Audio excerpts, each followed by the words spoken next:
Hyunwoo checked his body wondering if the tasty curse altered it. However, he couldn't find anything out of the ordinary. Renane and Kurson sneaked up on Hyunwoo looking like they would devour him at any moment. Hyunwoo noticed and quickly pulled back. He ordered them to stay away from him. This made Renane sad and she says Hyunwoo has become tasty, but he isn't willing to let them get a small bite. Hyunwoo asked Renane if she knew what kind of curse the quest had placed on him. Renane could barely contain herself and told him the curse added extra seasoning. Renane explained that there are spices you can taste at Yagolim's banquet hall. While Hyunwoo is under this curse, everyone around him would find him irresistible. However, if the monsters eat Hyunwoo, they will become addicted, and nothing else would be able to satisfy them. Renane said she should be fine if she had a little taste of Hyunwoo since she has a promised ending. She says all of the people under Yagolim are already under the taste curse. His domain is a hell filled with greedy people who live survival of the fittest style. While the two were talking, Kurson had been taken over by his urges. Hyunwoo punched him, sending him flying backwards. Kurson asked Hyunwoo why he hit him and said he had full control. However, Hyunwoo wasn't taking any chances. Hyunwoo asked Renane if the curse meant all living things would be trying to kill him. Before she could answer, a horde of mosquitoes broke down the door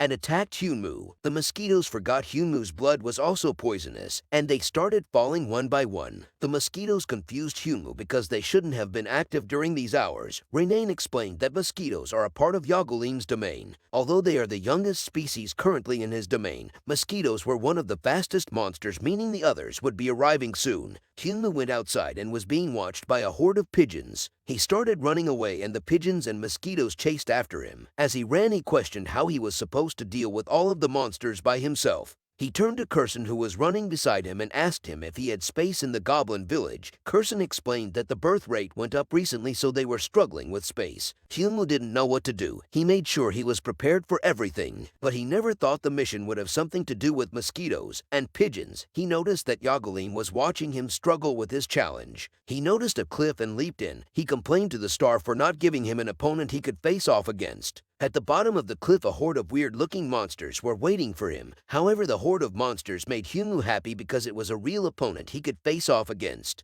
He rushed into the horde of monsters, however just one was enough to immobilize him and take a huge chunk off his face. He died and respawned. But the members of Yagolim's domain found him and continued to kill him over and over again. And Yagolim watched, enjoying every moment. So instead of facing the monster, Hyunwoo ran away. Hyunwoo realized that this was entertaining for the star, and this was Yagolim's goal from the start. But now that he accepted the challenge, he has no choice but to play hide and seek with monsters. He asked the star why he didn't just ask to cook him instead. He looked around and noticed Kurson was missing. He questioned what he would be doing when he was in a situation like this. However, he didn't mind because it would be a bother if he had to worry about Kurson's life too. But the problem is he was alone and he didn't know how he would survive this quest by himself. Suddenly he heard a voice telling him to turn right into the alleyway. Hyunwoo turned right but began to question where the voice was coming from and if he was talking to himself. He heard the voice affirming he was talking to himself and again told him to turn right into the next alleyway. Hyunwoo began to question if he finally went crazy after dying so many times. Again he heard the voice telling him he wasn't crazy. But there are a lot of people who think so. Hyunwoo had no idea what was going on with his body, but he had no choice but to follow the voice's directions. He didn't know what to think, so he thought a ghost possessed him. The voice spoke, saying it wasn't a ghost. Hyunwoo continued to follow the voice's direction as he was being chased by a horde of Yagolim's people. The voice brought him to a monster under a pile of rubble. After seeing Hyunwoo, the giant spider monster stood up, and as the monster attacked, the voice told Hyunwoo to duck. The spider's attack hit Yagolim's monsters, immobilizing them with its spider silk. Hyunwoo quickly checked the spider's level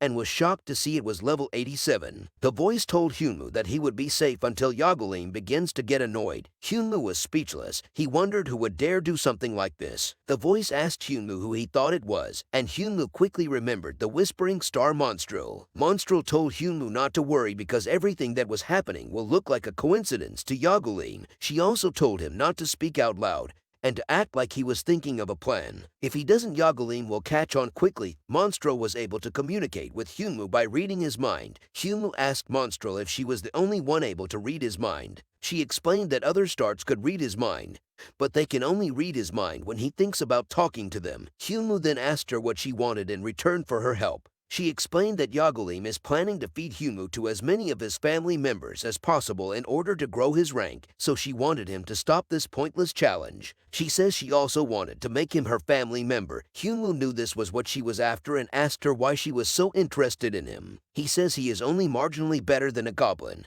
Monstro says the stars needed a new player. Everything is at a stalemate and everyone is trying to come up with a plan to solve things. She says if Humu knew what the others wanted to do to him, then he would become her family member in an instant. Humu asked her if she was saying serving her is better than the other stars. She replied saying of course, telling Humu that compared to the others, serving her would be simple. All he had to do was love her, praise her, worship her, and obey her. She says it wouldn't be anything strange because it would be similar to a lover's relationship. Bro is really rising up a god basically. I need to write this down somewhere. She says if Humu wanted she would return that same kind of affection to him. Humu began to fall for her words. They sounded so sweet, almost like he fell into a deep swamp, and as long as he acted like her lover he could gain more power. Being approved by everyone is what he wanted and she was willing to provide him the power to do so. He started questioning why he was pushing himself to survive in hell alone. He almost told her he would become a part of her family. However, a message informing him the Stargall was watching him quickly snapped him out of it. He rejected Monstro's offer saying he had a girlfriend. Monstro was silent, so Humu began to question if he pissed her off. He wouldn't be surprised if she stopped helping him now. Monstro showed him her true form. She thought it was a waste for someone only like Humu to have one woman. She thought he would come to his senses after being eaten by Yagulim's family members a few times. Humu had not come to his senses. However, even though Humu rejected the easy way out, she still wanted to provide a way for him to overcome Yagulim's challenge. Suddenly, mini spiders started crawling up Humu's hand. Monstro says she would complete his incomplete toys for him and blew him a kiss. The spider wrapped Humu in its spider silk and carried him back to its den. A while later, Curson and Renane arrived at the spider's den looking for Humu. As they approached one of the wrapped-up bodies, Curson asked Renane if she was sure this body was Humu. She asked him to stop doubting her and to free Humu quickly. Curson ripped the silk off Humu, but he was still passed out, so Renane woke him up with a punch. Curson told them that they needed to start moving. Renane asked him to wait. She flew to Humu saying if she drank his blood he would feel better. Humu angrily told her if she tried anything he would send her back to where she came from. Renane cheered nervously saying Humu was awake because of her, and he would be useless if she wasn't around. Humu was getting sick of the little fairy and chased after her to teach her a lesson. But after a while he couldn't catch her, so he stopped, and they started heading out of the spider's den. Humu was a little bit disappointed in himself because he almost failed Yagulim's challenge again. As they were walking, Humu ran into the body of an orc. He stepped back getting ready to fight the orc, but he quickly noticed the monster was already dead and was being held up by spider silk so the little spiders could eat easily. Fascinated, he continued to observe the orc's body. Curson tried to ask him a question, but Humu interrupted him saying he is too busy to answer his question right now. Curson says he wasn't asking a question. He was just curious about the item Humu had on his left hand. It was an item he had never seen before. Confused by what Curson was talking about, Humu looked at his left hand and noticed the Oshit gauntlet had transformed. In his confusion, he quickly remembered what Monstro told him before he passed out, and he quickly opened his inventory to take out Admiral Len's monocle to check what happened to his gauntlet. Renane asked Humu where he got the monocles from, and Humu explained that he got it from the place they found the skeleton last time. This impressed Renane because Humu was now stealing. Humu used the monocles and learnt that the gauntlet changed to Oshit's six-finger hand, a rare legendary item. The item increased the grip strength of the arm it's equipped on by 3. It can be equipped by both hands, and once Humu grabbed hold of something, the gauntlet wouldn't let go unless it's destroyed. Where Humu is willing to let go, it can also use mana to shoot out Widow Spider's web. This surprised Humu because it was an item he had never seen or heard of before. He began to question if all the items he was making could be fakes of the original. That would mean this gauntlet is a higher grade than legendary. Humu smiled menacingly. With this new toy, he could totally complete Yagulim's challenge. A while later, Yagulim's family members were drawn to a tunnel pipe by Humu's blood. They rushed into the pipe chasing the source but were caught up in spider webs. Then mosquitoes flew in and injected one of the monsters with blood. It was Humu's blood, so the other monsters mindlessly started eating their own kind. Hyunwoo, who was deep in the tunnels, smiled at how easy this was. He repeated this process over and over again. Listening to the sound of the monsters fighting each other, he narrates that before he started the quest he was experimenting using the mosquito with his family skill. There was a limit to how many things he could control, but when it came to small beings like mosquitoes, he found he could control more small beings than large beings. On top of that, if a mosquito dies from his poisonous blood while under his family skill, they come back to life with a slight resistance to poison. With this strategy, he could easily take care of those high-level idiots. Kurson says it's unfortunate to see strong beings with no brain. Hyunwoo agreed, praising Kurson for being strong and smart enough to find a place like this. It was the perfect place to hide out while he dealt with the ghast. There were plenty of exits, so he wasn't worried about being trapped. He could stay inside the drainage tunnels the entire time and survive Yagolim's challenge. However, Hyunwoo suddenly fell to the ground concerning the others, and Kurson ran towards him asking what was wrong. He helped Hyunwoo up, and Hyunwoo explained that he was using too much blood and got lightheaded. The mosquitoes were taking more blood than he expected, so he questioned what he should do, because he wouldn't be able to hold out at this rate.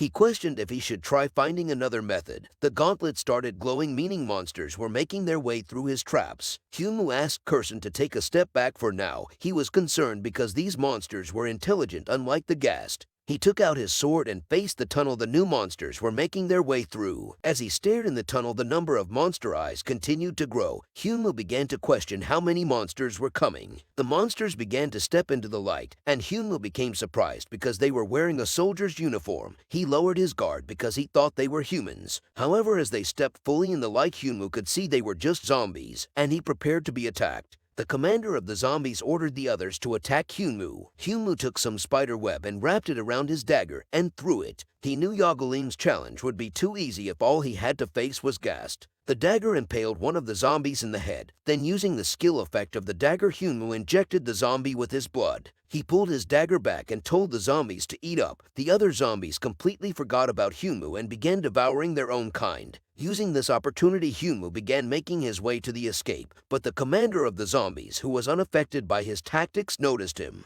It quickly snapped the others out of it, and they began chasing Hyunwoo again. Hyunwoo made his way up the drainage pipe. He didn't know what to do. If he continued running, he would run into the ghast, but he couldn't face the zombies because they had military training. He began to wonder if the zombies could be reasoned with since they were once human, but he concluded he wouldn't be able to because the zombies had seen the Yagolim's banquet hall delicacies and were already under his control. The zombies climbed up the drainage pipe and came out guns blazing. They managed to hit Hyunwoo's leg and brought him to his knees. With his leg like this, Hyunwoo didn't know what to do. He became concerned because the surrounding area was too quiet. He stood up and realized he was bleeding, and right on time the ghast arrived to have dinner. Hyunwoo was now surrounded by ghast and zombies. He had a chance of surviving in the sewers, but in the open like this he had no chance of surviving. But the good news is he only had 46 minutes until he completed Yagolim's challenge. Even though he only had to survive for 46 minutes, it was more than enough time for the ghast to kill him 100 times over. But still, he thought this wasn't the worst that could have happened.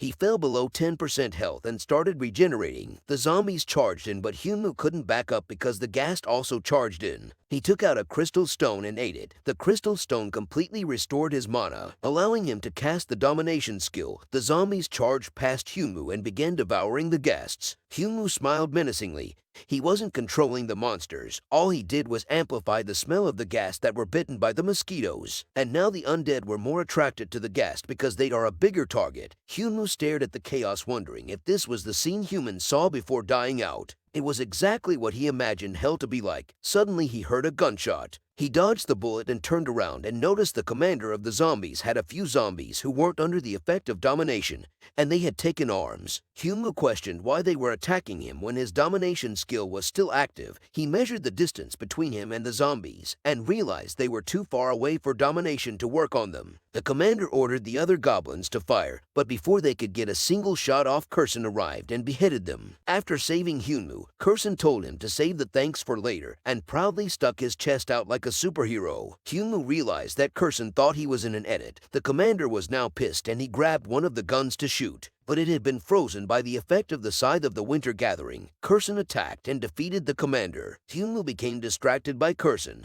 In the past, if he asked Kurson for help, Kurson would have complained first. But after he gave him the scythe, he listened to him pretty well. He concluded that Kurson is a slave to materialism too. Hyunwoo had become distracted and one of the Ghast managed to sneak up on him. He dodged the attack and prepared to attack. However, the Ghast was pulled into the chaos by a zombie. Hyunwoo looked around and realized the monster's number had been doubled. He was running out of mana and wouldn't be able to maintain domination. Since it was nighttime, the mosquitoes became active again. Hyunwoo quickly covered himself with spider webs. The horde of mosquitoes fell under domination and attacked the Ghast and zombies. In a close-range battle like this, it was hard for the monsters to differentiate friend from foe. On top of that, thanks to Kurson's side, they were all frozen. He looked around the horde and noticed Kurson was gone.